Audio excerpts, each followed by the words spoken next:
Edmonton? Too long. 1950 on, so we're looking at 75 years. Were you born here? No, in Winnipeg. Mm-hmm. Yeah. So you came here as a child with your family? Yes. Okay. And what led you to stay? Well, I like it here. I've created a business here and family, and that's sort of established it as a home. It's a good city. Mm-hmm. Yeah. I've always supported the synagogues, both conservative and Orthodox, and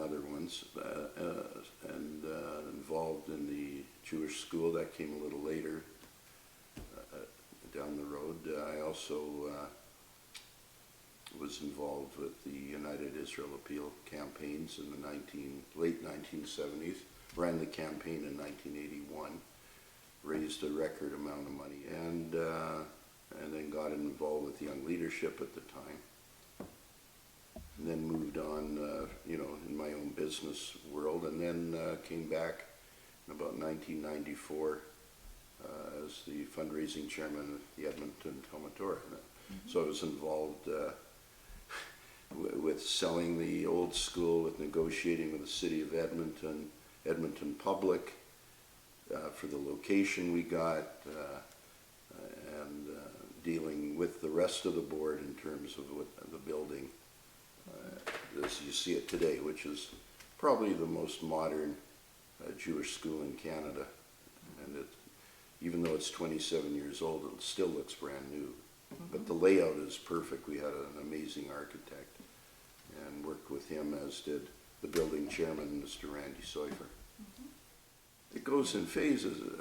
When you have your family and kids, there's lots here. We had a cottage west of the city. I used to go out there on the weekends.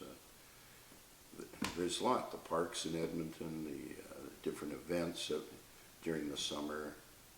I go to a lot of things, fairly active. Yeah, involved with the Edmonton Jewish Hockey League. I was there. I played in that league for 39 years. I'm just retiring from it. I'm the oldest player at 78 that's been in the Edmonton Jewish Hockey League.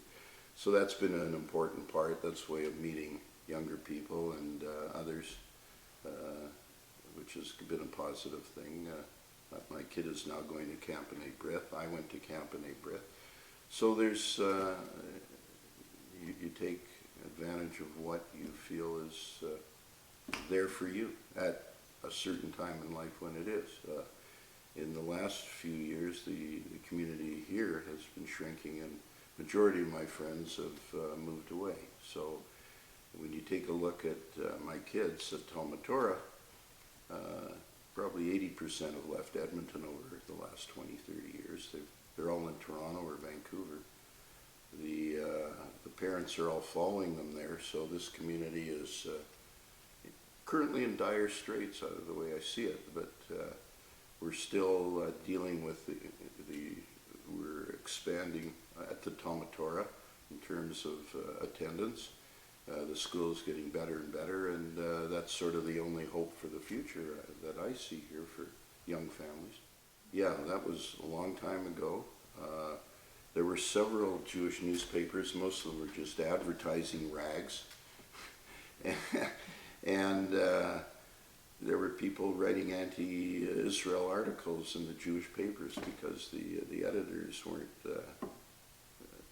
weren't interested in the betterment of the Jewish community. So I started the Edmonton Jewish News. It still has the same logo, etc. Ran it for a year and then sold it for $1. Probably the best dollar I ever made. No headaches after that. But I used to write articles for several years, and that was instrumental in helping build the Talmud Torah, reaching the community. After that, I decided not to, but the paper still exists today. It's a good Jewish newspaper, and they've expanded into Calgary, so it's a viable concern.